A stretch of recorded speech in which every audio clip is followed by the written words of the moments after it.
좋아요, 구독. 그러면 저희는 첫 종목부터 구조를 해보겠습니다.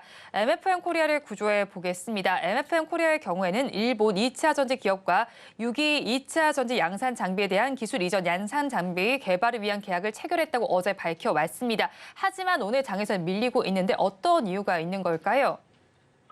네, 사실 좋은 뉴스죠. 6기 2차 전지, 이 MFN 코리아는 차세대 2차 전지 중 하나로 주목받는 6기 2차 전지 사업을 본격화하기 위한 기술을 확보했다. 이런 뉴스가 났죠.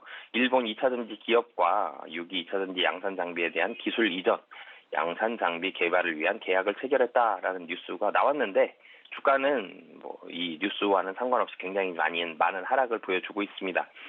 보통 이제 주가가 하락을 하거나 좀 급락을 하거나 급등을 할 때 가장 먼저 살펴보는 게 뉴스를 보죠. 특정한 뉴스, 어떤 뉴스가 있었기 때문에 이게 올라가느냐, 떨어지느냐 이런 부분들을 보는데 뉴스는 나쁜 뉴스가 아니죠. 이게 얼마나 효과가 있는 그런 기술을 확보했는지 이런 부분들은 시간이 좀 지나봐야지 알겠지만 무언가를 확보했다라는 얘기는 나쁜 건 아닐 것 같습니다만 주가는 반대 방향으로 가죠. 지금 하한가까지 기록을 했습니다. 그러면은 최근에 어떤 상황들이 있었는지를 그 다음에는 살펴봐야 되겠죠. 우선 최근에 어떤 일들이 있었는지를 살펴본다라면 첫 번째로는 8회차와 9회차 전환사채에 대한 납입을 연기를 했습니다. 8회차 전환사채, 9회차 전환사채는 70억 예정이 되어 있었고 납입일이 1월 24일이었거든요. 근데 이걸 4월 26일로 납입일을 연기를 했고요. 그리고 8회차 전환사채 70억 예정이 되어 있었는데 1월 12일에서 4월 12일로 전환사채 납입을 연기를 했습니다. 주주총회도 연기가 됐거든요. 1월 25일에서 2월 8일로 주주총회 일정과 장소가 변경이 됐습니다. 무언가 변동이 좀 있었다냐는 얘기죠. 전환사채 납입도 안 됐고요. 주주총회, 임시 주주총회도 이 변경이 됐다라는 얘기. 이런 부분들은 분명히 긍정적인 뉴스는 아니에요. 그리고 이 자기 주식 처분도 결정을 했습니다. 근데 자기 주식 처분에 대한 이유가 채무 상환을 위한 자금 확보를 위해서 자기 주식을 처분한다. 처분 예정 금액이 23억 5,500만 원입니다. 금액이 굉장히 큰 건 아니지만 자기 주식을 처분을 해서라도 채무를 좀 줄인다 이런 부분들은 나쁜 건 아닌데 자기 주식 그러면은 굉장히 싸게 처분을 하느냐 그런 부분들도 아니에요. 자기 주식 처분 가격이 2,000원대입니다. 2,585원에 처분 대상 주식에 대한 가격이 2,585원인데 지금 1,379원이면 저 물량이 나오는 거가 아닐 가능성이 높아 보이는데 어찌됐든 채무 상환을 위해서 자기 주식을 처분한다 이런 부분들도 괜찮은데 주가는 급락을 하고 있죠. 차트를 조금 앞으로 당겨보면은 사실 작년 여름을 바라보면 7,800원대에서 움직이던 주가였습니다. 그런데 어느새 12월 달에 3,000원을 넘어갔죠. 그러면은 4배 정도 4배 이상 상승한 그런 모습을 보여줬습니다. 주가가 좀 단기간에 많이 올랐죠. 많이 올랐다는 부분들도 사실 좀 무언가 좀 인위적인 수급들로 인해서 좀 올라간 이 모습이 조금 보이는 것 같습니다. 정확하진 않지만 이 주가가 좀 빠르게 올라갔다라는 점 이런 부분들은 좀 부담이고요. 이런 물량들도 복합적으로 좀 나오고 있는 상황이다. 전체적으로는 무언가가 변동이 일어날 가능성이 있었는데 그거에 대한 부분들이 다 연기가 됐죠. 지금 잘 안 됐다라는 얘기입니다. 이런 부분들에 대한 복합적인 이유들로 오늘 좀 하락을 하고 있는 상황이다라고 보시면 되겠습니다. 네, 채무 상환을 위해서 조금 더 시간이 필요해 보이는 상황입니다. 그렇다면 가지고 계신 분들 어떻게 대응을 하면 좋을까요? 우선 자기 주식 처분 결정 이런 부분들까지는 긍정적이었습니다만 전환사채에 대한 자금이 들어오지 않았죠. 그렇기 때문에 유동성에 대한 우려감들 아직까지 남아있고 그리고 아직 하한가가 풀리지 않았죠. 하한가 풀리지 않았다라면 내일도 추가적인 물량도 나올 수 있기 때문에 도망가자라는 의견 말씀드리도록 하겠습니다. MFN 코리아에 대해서 도망가자 의견을 주셨습니다. 그러면 저희 다음 종목을 구조해 보겠습니다. 한미사이언스를 구조해 보겠습니다. 경영권 분쟁 소식에 더해서 OCI 홀딩스의 지분 인수 소식들이 있습니다. 최근 들어서 여러 가지 소식이 들려오고 있는데 이 종목에 대해서 어떻게 보시나요? 네, 굉장히 큰 빅딜이 일어났죠. OCI와 한미사이언스 지분 수합과 이런 부분들이 일어나면서 전체적으로는 통합을 이루어지는 그런 모습을 보여줬는데 문제는 한미사이언스가 이전 오너 창업주가 있었고요. 창업주가 계셨고 여기에 이 아내분과 그리고 딸 아들 2명 이렇게 총 4명이 한미의 지분을 물려받았습니다. 이 4명을 굉장히 큰 한미사이언스의 지분이 지금 3조 원이 넘었죠. 이렇게 큰 대규모의 회사에 대한 지분을 물려받았기 때문에 이 상속세가 상당히 많이 나오게 되죠. 그럼 상속세 당연히 연부연납으로 해서 5년 동안 나눠서 되겠습니다 했지만 상속세가 몇 천억 수준입니다. 굉장히 좀 많은 상속세가 나왔는데 여기서 4명이 한 편이 된 게 아니고요. 편이 갈렸죠. 여기서부터 문제가 발생을 했습니다. 이 엄마와 딸이 한 편이고요. 모녀가 딸이 한 편이고 또 반대쪽 편은 형제가 한 편입니다. 형제 대 모녀의 싸움이다. 이런 기사들이 났는데 사실 모양새는 좋지가 않죠.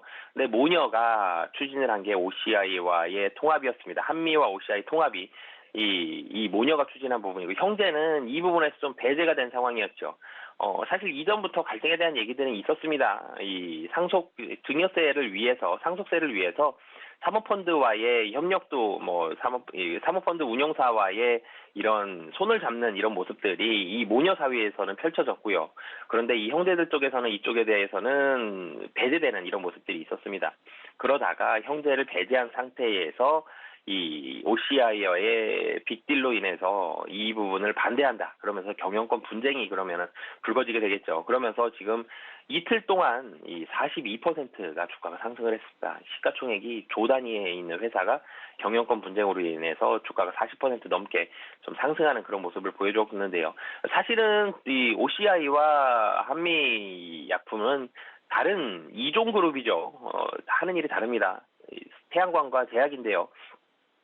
이종그룹의 합병이지만 OCI는 이 자금력을 가지고 있고요. 한미는 기술력을 가지고 있습니다. 이런 부분들은 긍정적일 수는 있으나 이 통합에 대한 부분이 이전에 어떻게 보면 공동 오너가 합의가 제대로 되지 않았다라는 점, 그렇기 때문에 주가 분쟁에 대한 우려감이 발생한 상황이다. 그렇기 때문에 OCI도 사실은 유동성 우려감, 한미에 대한 이런 부분들이 좀 잘 이루어지지 않으면 어떡하냐. 어제도 오리온 같은 경우가 이 바이오 제약 회사를 인수를 하면서 주가가 많이 하락하는 그런 모습들이 있었죠. 그러면서 OCI 그룹들도 오늘 좀 하락을 하는 그런 모습들이 나오고 있는데 경영권 분쟁이라는 불확실성이 있기 때문에 주가에 대한 변동은 당분간은 좀 나타날 가능성이 높다라고 보시면 되겠습니다.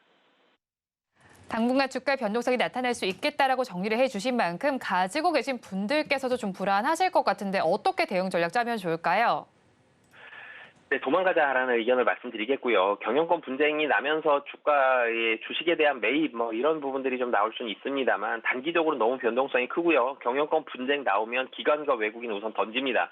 어제와 그제 이틀 동안 주가가 42% 올랐다라고 말씀을 드렸는데 개인만 샀거든요. 외국인 기관 매도합니다. 투신 연기금 다 팔거든요.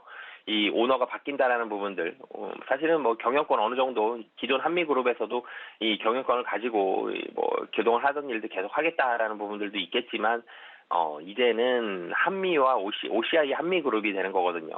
그래서 이 OCI 그룹 주주들도 불안함을 느낄 수 있고요. 한미그룹 주주들도 불안함을 느낄 수 있습니다. 그렇기 때문에 이 불안함 때문에 기관과 외국인은 좀 매도를 하고 있는 그런 상황이다라고 보시면 되겠고요.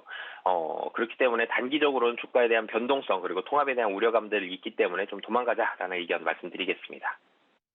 한미사이언스에 대해서 도망가자 전략 주셨습니다. 그러면 저희 마지막 종목을 구조해 보겠습니다. CS 윈드를 구조해 보도록 하겠습니다.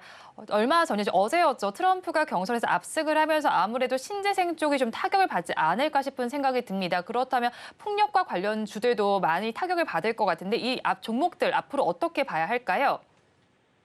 네, 이 트럼프 다시 나왔죠. 트럼프 대통령 일대 IRA, 그러니까 인플레이션 감축 법안 이런 부분들로 이슈가 되면서 관련된 종목들이 상당히 변동성이 컸습니다. 어려운 시기도 보냈었고요. CS 윈드 같은 경우도 사실은 이 다른 이 해양 플랜트 관련된 회사들도 좀 인수를 한다. 이런 여러 가지 사업 포트폴리오도 얘기를 하고 있었는데 가장 크게는 오늘 한마디로 트럼프 타격을 한번 입었죠. 트럼프가 경선 첫날 첫 번째 경선에서 압승을 거뒀습니다. 이 15일이었죠. 미국 시간 기준으로 15일 미국 공화당의 첫 번째 대선 후보 경선인 아이오와주 코커스에서 50.9% 득표를 하면서 압도적으로 1위를 차지했습니다.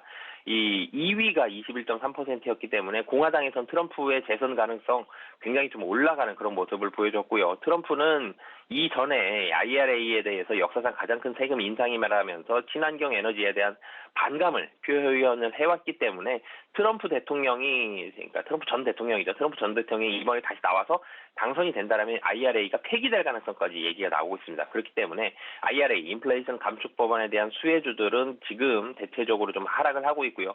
수혜주가 신재생 에너지거든요. 그러면 여기에서는 국내에서는 풍력과 태양광이 있습니다. 그래서 오늘 뭐 한화 같은 경우도 이 태양광 관련된 이런 종목들도 하락을 하고 있고요. 이 CS윈드는 풍력이죠. 풍력 관련된 종목들도 트럼프에 대한 우려, 신재생 에너지 IRA에 대한 폐기 우려감이 나오면서 좀 하락을 하고 있는 그런 상황입니다. 전체적으로 IRA 수혜주에 대한 이런 태양광과 풍력 종목들에 대한 투심이 상당히 좀 위축이 됐는데요. CS윈드 자체적으로 IRA를 떼고 놓고 보더라도 지금 실적이 조금 부진하긴 합니다. 23년도 4분기 실적 부진할 것으로 보여지는데요. 24년도 한 2분기부터는 실적이 좀 개선이 될 걸로는 보여집니다. 전체적으로 흑자는 나겠죠. 당연히 흑자는 납니다만.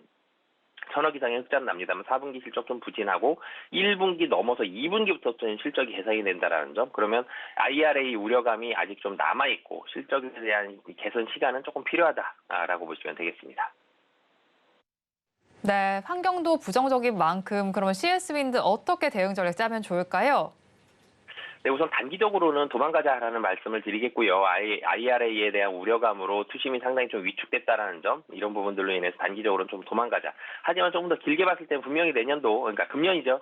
24년도 2분기부터는 실적이 좀 개선이 될 가능성은 높아 보입니다. 그렇기 때문에 한 5만 5천 원 정도까지 하락을 한다라면 여기 매수 가격 잡으시고요. 손절 가격 5만 2천 원, 목표 가격 6만 5천 원 잡고 대응하시면 좋을 것 같습니다.